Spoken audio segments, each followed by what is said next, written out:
I'd read somewhere that being a geologist actually has one of the most satisfying outlooks for anybody who becomes one. Upwards of 90% of people who are a geologist stay a geologist. That's how much people like.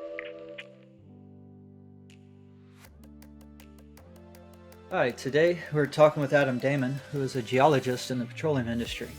Hi, Adam. I mentioned you're a geologist in the petroleum industry. That's kind of generic. Is there anything credential wise you would like to share before we kind of get into the job description itself?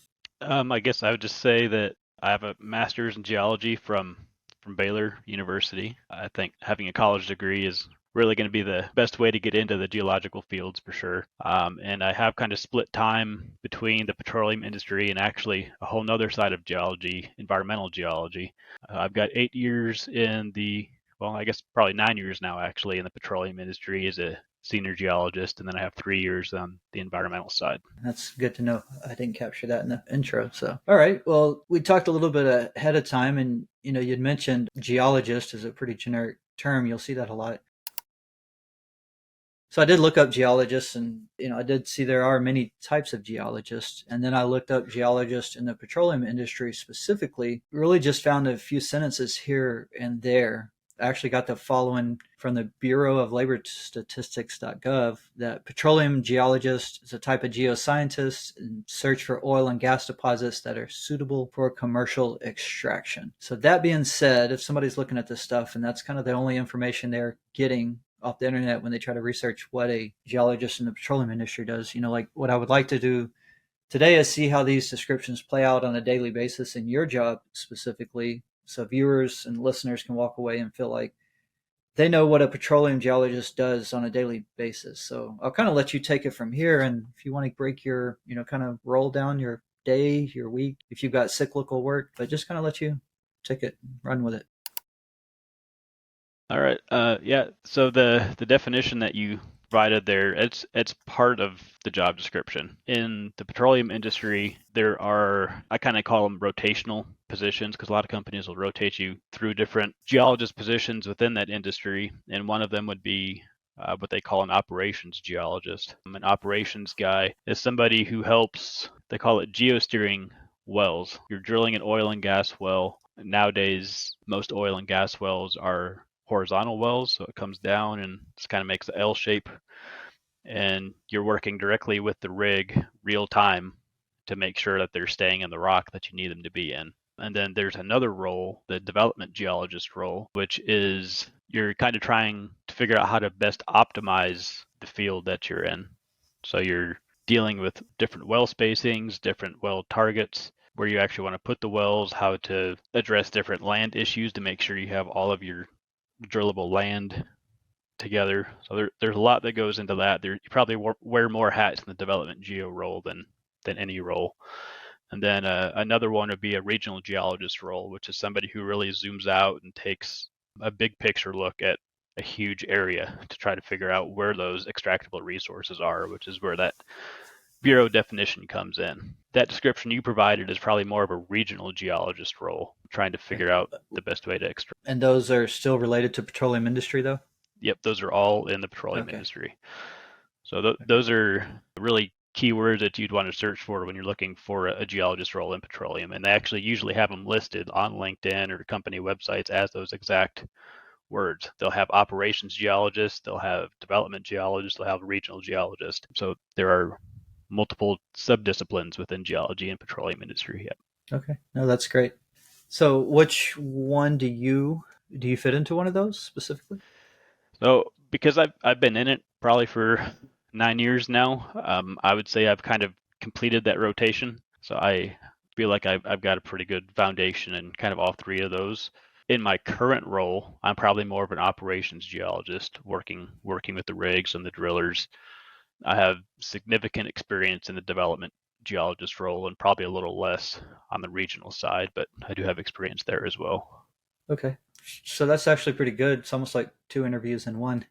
Um, so, well, without taking twice as long, which one would you, I guess, if you contrasted them earlier with describing what each kind of how you would categorize each one.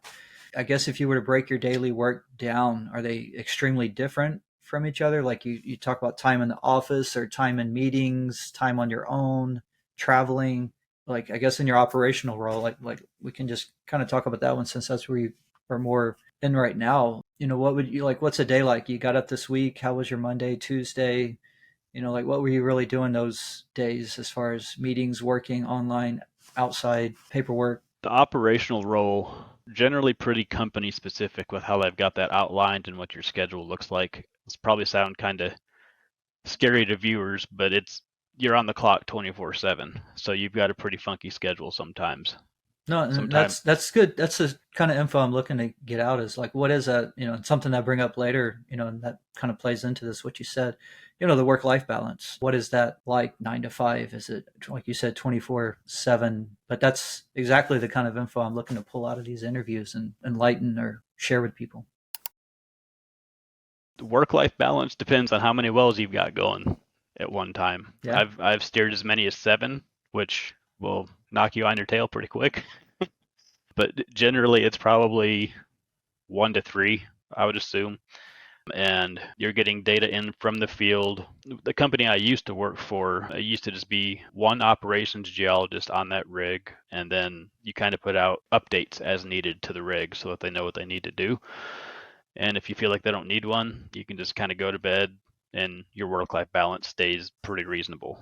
But the newer method for a lot of these companies, my old one has actually shifted to this, and then I work with a subcontracting company at the moment who also has the same thing. It's 12 hours on, 12 hours off. For example, 4 a.m. to 4 p.m. or 4 p.m. to 4 a.m., but it's 2 weeks on and then you have 2 weeks off to kind of recover from that kind of grueling gauntlet. I see. Yeah, I was going to ask what Um, the pros and cons were of a 24/7 kind of on call. There has to be some give and take there, but that's one of them is I guess that's how they balance it out. These just very on and then very off yep, kind of yeah, it's lifestyle, I exactly what guess. it is. And if you do it the right way, I mean, those 2 weeks off, I mean, you're basically getting like 20 weeks of vacation a year for Yeah. putting in those 2 weeks. So most of my friends in the operational side of things are traveling all over the place during those 2 weeks and having a lot of fun. So it is a really neat job, and I really enjoy that job because you kind of have a direct impact on the bottom line, the success of every well that you drill, which could be $6 to $10 million, and it's kind of all riding on you, which is very scary for a while until you kind of get used to the feel. So But do you take on some solo responsibility like that, or is it more of a team based? You get to share the pain or the gain if it goes up or down. kind of depends if you give them the wrong update or you've got them in the wrong spot and the well goes off the rails, then it's unfortunately kind of on you. Okay. But if there are actual drilling issues out there, then that falls more on the drilling side of things. So you're kind of covered on that front. Are you taking? It sounds like you're spending a lot of time in the office. I guess you're not like out, getting your boots dusty, so to speak, like every day having to do this. You're able to coordinate and get information and communicate online, remotely, manage things from a distance. Yeah, that's generally true. Most companies now seem to want you to be in office for your shifts. And I think part of the reason for that is you've got other people in the office with you to kind of act as backups, saying, hey, this doesn't look right or something might be going wrong here. What's your opinion on it? And it's kind of important to have that collaboration. The company I'm with right now, which is a small company out of Austin, and I live in Salt Lake City for those that don't know, Mhm. they let me do it remotely since I'm the only operations. What I meant more by remote was you don't have to be out where they're doing the drilling, necessarily. No, It's more what I meant more inside versus outside. How you're interacting with people. It sounds a lot like it's electronic communication, yeah, things like that. Okay. yeah, they got some pretty nifty setups to send information directly from the rigs right to you at your home office or your work office. So if somebody wanted to be in the field, could they be in the operational role and go out and be on site? If that's just, some people just want that outdoor, or certain stages like to be there, or is it really it's not conducive for that? And it's like if that's what you want, you might want to consider one of the other roles that kind of lean that way more often than your operational type role. I guess two comments to that. One of the things that I actually dislike about my job in general, whether it's operational or development or regional, is there's there aren't many opportunities for outside time, regardless of the role. It's more of an office-based job than I had initially planned on it being. I thought it would be kind of a, oh, travel the world kind of thing and go to these cool places and try to discover oil and stuff. And unfortunately, it Yeah, and doesn't really, and really that's kind work of why that I'm way. asking. That was yeah, that was some of my assumption too. Was and that's what I'm trying to kind of find out is it like I think it is? You just hear petroleum industry drilling wells, and you just assume everybody's out at the site, outdoors, wherever the sites are. So that's good to know. That's actually like you said. There's some things about what were surprises or things like that that we might come back and touch on that later. But there is, I guess, the second point to that. If you wanted to be on site, there is a geologist position called a mudlogger who basically looks at all of the material coming out of the well that's being drilled and kind of catalogs that material. That is a possibility, but I wouldn't recommend that position to anybody outside of starting of just trying to get started. Basically, it could be a good entry level position, but the hours and the pay associated with that role are not very strong. So if you could avoid it, I would. But some people love it. Yeah, Some people just love yeah. being out there on the rig and seeing what's coming out of the ground, and more power to them for it. That's an option if they're it's where their priorities are, what they want out of the job, and people just have to kind of weigh their situation. So it's just good to have the information to help make those decisions. So do you spend a lot of time in meetings, or are you just going through data and putting plans together, and then you get on the meetings every now and then or send your update out? Generally, there are a pretty fair amount of meetings. For most companies, you have a drilling plan established before they even start drilling the well, and you need to get approval on those plans, or you might need to help create those plans and work with the drilling engineers to make sure everything is in order before you start drilling that well. So that can require a fair bit of meetings. And then the process of even starting getting a well started or ready to drill, I should say, can take months. It could take, I don't know, three to 9 months per well. So a lot of that stuff is happening well beforehand, and there's multiple meetings with management typically to get the sign off on those. Okay. Is your stage just kind of at the, I guess, late beginning stages where they've got a plan in place and you're helping to implement it? And then once the well is up and running, then you kind of move on to the next well, and somebody else takes over kind of maintaining daily operations of the well at that point, once it's kind of just on cruise control, if it ever goes on cruise control. Sometimes it's on cruise control if you're lucky. Usually, wells are drilled on what we call pads, and a pad is just a group of wells. So there could be anywhere from one well to maybe even 8 wells on one pad, one group, and you kind of try to address all of those at the same time so that you can just kind of knock them all out at the same time. And then when it comes time to drill, then it kind of at the mercy of whoever is going to be helping with the operational side of that role of that process. Yeah. After they drill it and they successfully tap whatever they're drilling for, do you disengage from the project at that point and move to the next pad? Or it's your company, we just work with this pad and we'll always be working with these pads, and that's just a continual 2 or 3 years later you're still running operations for the pads you were 3 years ago, or does it move? No, so once we're done drilling the pad on the operational side, you kind of move on to the next pad because Okay, that's what the I rig was moves trying to pretty find out. quick. And then Gotcha. the data that you're getting from the production of those wells is where the other two roles come in, the development geologist role and the regional geoscience role, especially the development side, because you're trying to maximize that production. So you're looking at all the possible data to get the best well possible every time. And then obviously from a regional standpoint, you want to look at that production to see what you think you can get from a larger area to see if it's something you want to continue to drill or not. From the meeting standpoint, I would say that there are many more meetings on the development side than there are the operational side because there's a lot of money going into each of those pads. If you have 8 wells on a pad, it's probably $200 million decision for each pad. So there's a lot riding on that and a lot of X's and O's you need to get checked off before you can proceed to the drilling phase of those or the next pad. Okay. Yeah. Yeah. No, that's really great that you've got some insight into the other roles, because that's actually helpful to have that information. Just kind of looking at the questions here, I think you've touched on a lot of what you do. Is there anything, that you think would surprise people to know about your job, or anything unique that sets you apart in your role compared to what people might think is the norm?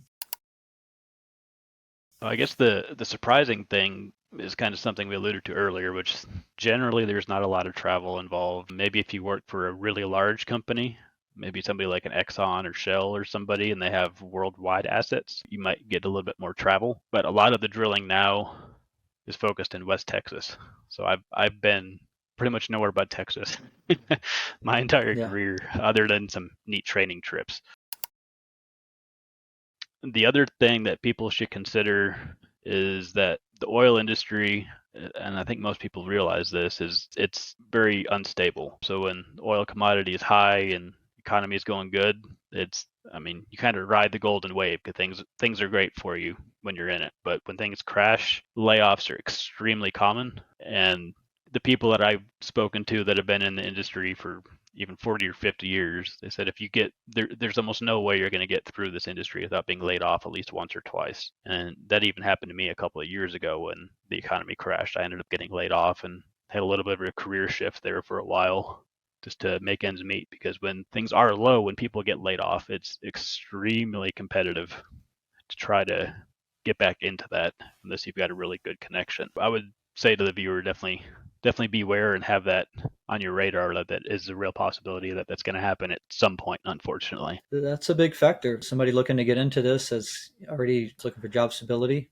That might play into their decision making. Somebody with a family already there, single income household, or versus a individual, or yeah, that's all really good information. And you're right. You hear about it in the news, the gas prices going up and down, but you never really think about the trickle down economics of where it's actually hitting all the workers or to what scale. Like, oh yeah, there's layoffs, but the way you put it is it's a large scale factor in either direction. And so just Yep. people need to be aware of that going into that industry. Thanks for bringing Yep. that up. That's a very Yep. good point. So we talked about you mentioned some of your likes and dislikes about the job role. I don't know if you want to share anything more specifically about that, the work-life balance, before we move on to anything else like certifications or ongoing education or your path. Anything else you want to add to that?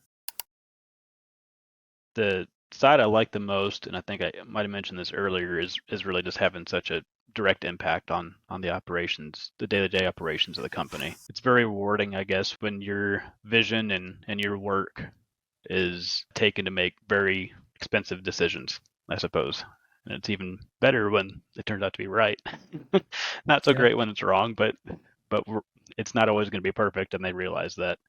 The typical saying in the industry is 70% answer is usually good enough, because you're not going to be able to get the other 30%. I think a lot of the training classes I've been to, I've really enjoyed. I really like working from a scientific perspective, which is why I'm technically a scientist, I suppose.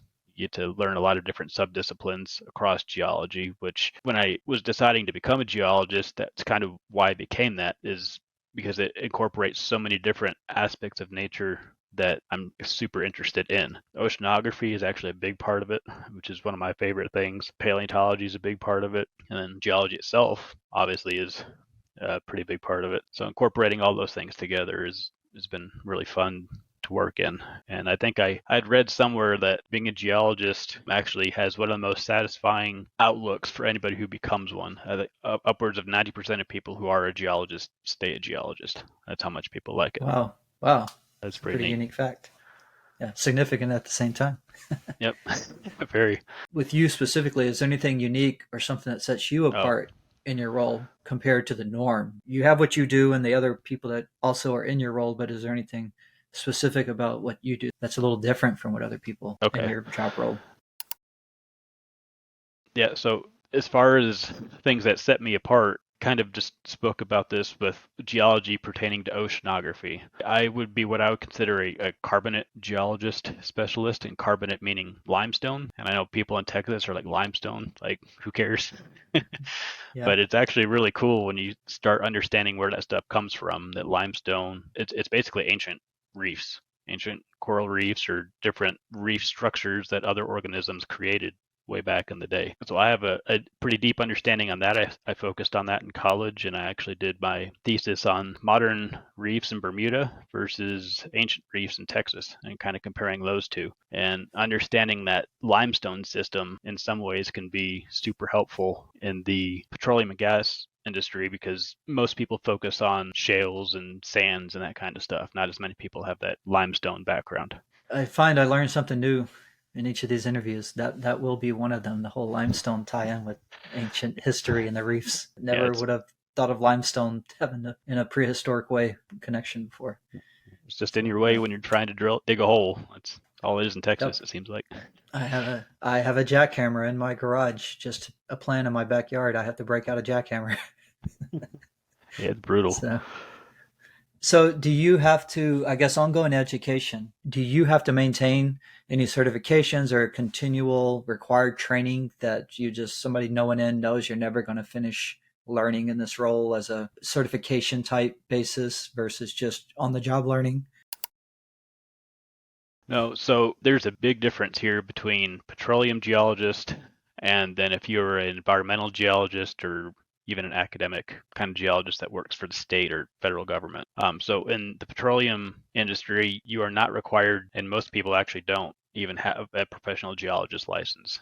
That's not needed. As far as training is concerned, most companies are really good about providing you ongoing training, but it's not for certification purposes. It's just to make sure you're staying on the cutting edge of all the new technology and developments that are happening in the industry. You need to stay on top of your competitors as much as possible, and you need to have the best rounded geologist you possibly can. In environmental side and state and federal side, you do need to have a professional geologist license to be able to sign off on different reports and site investigations. And there are two different tests you'd have to pass for that. There's a fundamentals of geology test, which I would recommend taking pretty much right when you graduate college, so everything's fresh on your mind. And then there's a professional geology test, which requires you to have a certain amount of work experience. I don't remember the exact amount you need, but that's one that's going to take a little bit more time to prep for. All right. Okay. Good to know. On the income side of things, half the articles I've found when I look up any job role, just kind of doing research on them, there's always blurbs about what the job is, but then it seems like the other half of the articles are income based. How much does this person make, or what can you expect? Depending on when it was dated, it's hard to narrow things down because of the dates, because of location, cost of living, things like that.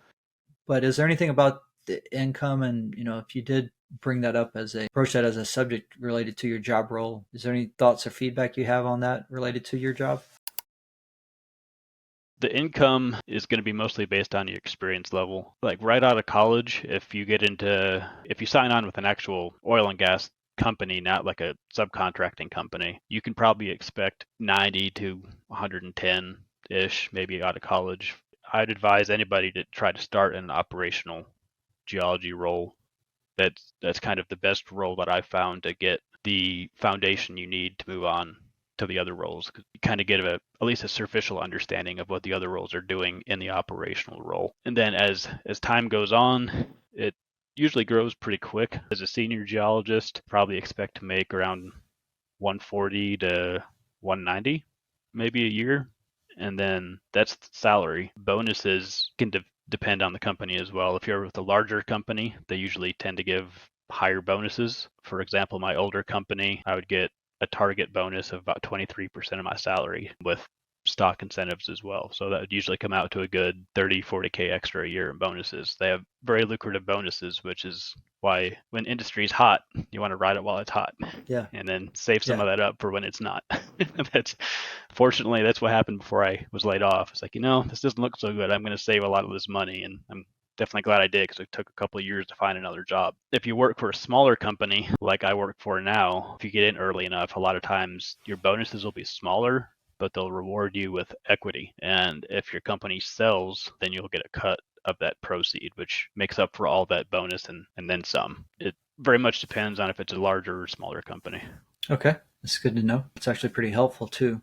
The next topic I had was about your job role relative to other job roles in your field. I think you've touched on that, and you've mentioned several other related job roles. So before I kind of move past that, I don't want to, is there anything else specifically you want to say about those other job roles compared to your operational role or other geologist role in petroleum industry?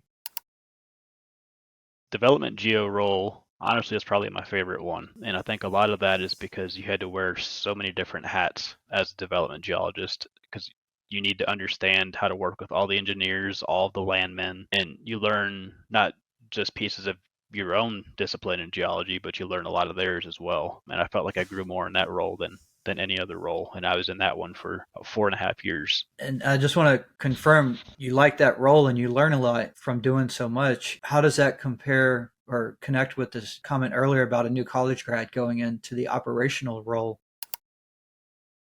The depth of knowledge that's required in the development role is something you're not going to have right out of college. I got you. You'll Kind of get that in even the operational, and then you'll take that knowledge from the operational role, and you can grow it, expand on it, get into the jack of all, exactly maybe not jack of all trades, but be exposed to it in the operational role and then really grow it in the development role. great. Are there specific schools? Are there programs? Are there kind of a golden ticket? If you go to this school or you go through this program, you're known in the industry. Is it's really spread out, and lots of universities offer degree programs? Is there anything special there? There are maybe some better known universities, but I think in general, as long as you get a college degree, and especially I would say the master's degree is the functional degree that you really need to get into oil and gas.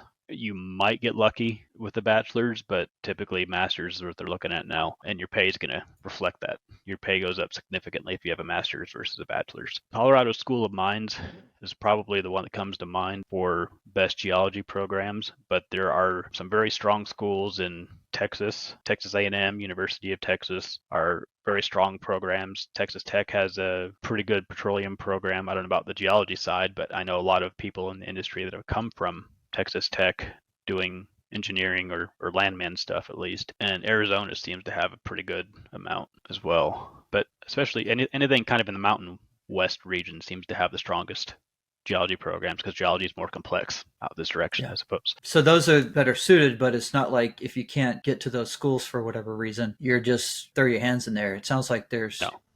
pretty much plenty of options, and so Yeah. Yeah. No, there okay, there are many people that have gone to very small private schools with geology degrees and they're doing just gotcha. fine. Okay, and so on the job search, you mentioned the roles earlier, and I'll put a lot of this information in the show notes, like specific terms, job roles, some of the paraphrase some of your specific advice and steps and things like that. So you mentioned in the job search some of the specific terms to look for. Maybe you could reiterate some of those roles if somebody was literally sitting there typing something in. What would some of those roles be? And are there places like Indeed.com or Monster.com that people look, or are there for the petroleum industry? There's kind of known go to this website to find more of the jobs here that you're going to find on generic websites. Well, I sure wish there was one website for it. Make it a whole lot easier. Okay.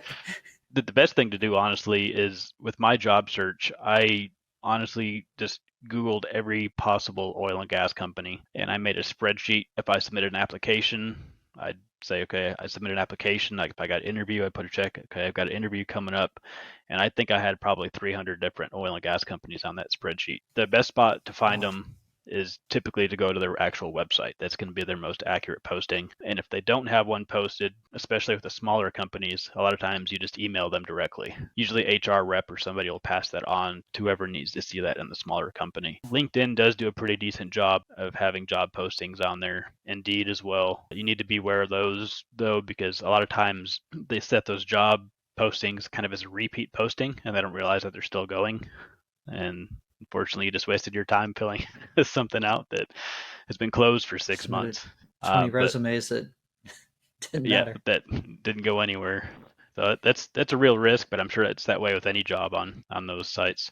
As far as terms to search for, it literally is operations geologist, especially for those starting out, development geologist. Sometimes there's a regional geologist posting. Sometimes development and regional geo can kind of go hand in hand there. So you just need to read the job descriptions. Okay. Perfect. And the last topic I have, I guess I would ask, there's a definitive advantage to having a master's degree, almost a requirement, it sounds like, kind of by default now. What about a PhD? Does that get you leaps and bounds, or is it just a kind of, where does that play in the picture?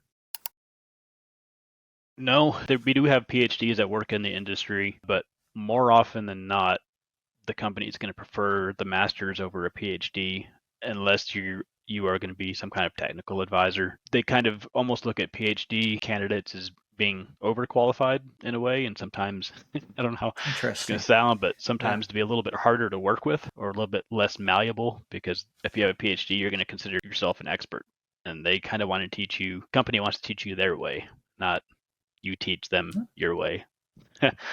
Yeah, um, that's good to know because I think that would be an assumption that a PhD just means you're even better off than a master's. But in this in your career field or your job role specifically, it's you may get looked over because you have a PhD versus a master's. So It's something to definitely possible. heavily weigh. A PhD, though, is a huge plus if you're applying to like a state or federal geologist position, working for one of the government positions, or obviously academia is kind of a big thing. Like if you wanted to do a professorship, you have to have a PhD. Even at a lot of the smaller community colleges now, you have to have a PhD. But PhD will definitely put you on the short list for working on the government jobs. Okay, so I guess advice would be anybody that's going to move on to a PhD really needs to know why they're doing it and not just do it thinking it's going to give them better job opportunities. They need to have a targeted kind of career goal in mind of saying this Right. is specifically why I'm doing the PhD. Yeah, like if you wanted to work for the USGS, the U.S. Geological Society, for example, a government agency, you'd probably want to tailor your PhD to be something specific that you know is going to be needed within that organization. And I know we're talking about all the college credentials at this point, so it might seem obvious, but I'd like to ask anyway. Are there ways to get into the field without going through college? You know, if somebody's came up through the school of hard knocks or worked their ways up, is it possible, or is it just don't bother trying?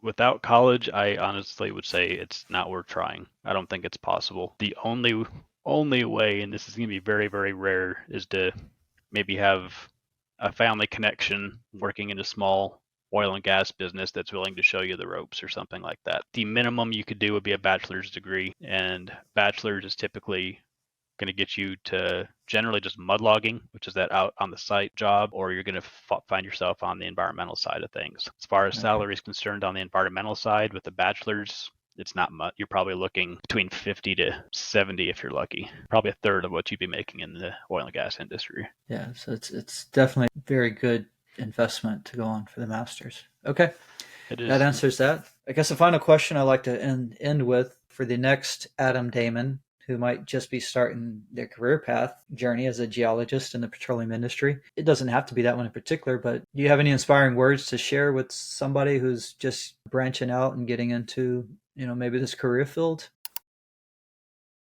I think the biggest thing to keep in mind is that you can be going against some pretty strong personalities who are scientists who are pretty sure that their way is the right way. It's going to be that way kind of in any science. So the thing that I've had to learn and that I'm continuing to learn is that you've got to trust yourself. There's a very real risk of imposter syndrome, and I know this because I've talked to many other geologists as well, especially when you get into oil and gas and you're making good money and you're going against some really bright people. You're like, man, I don't know if I'm qualified to be here. I don't know if I belong here. But I think the longer you're there, the longer you're going to learn to trust yourself, get more comfortable with your ability, and really it's about confidence. I mean, don't be Okay. overly confident. Be willing to work with other people, but it can be hard to trust your gut.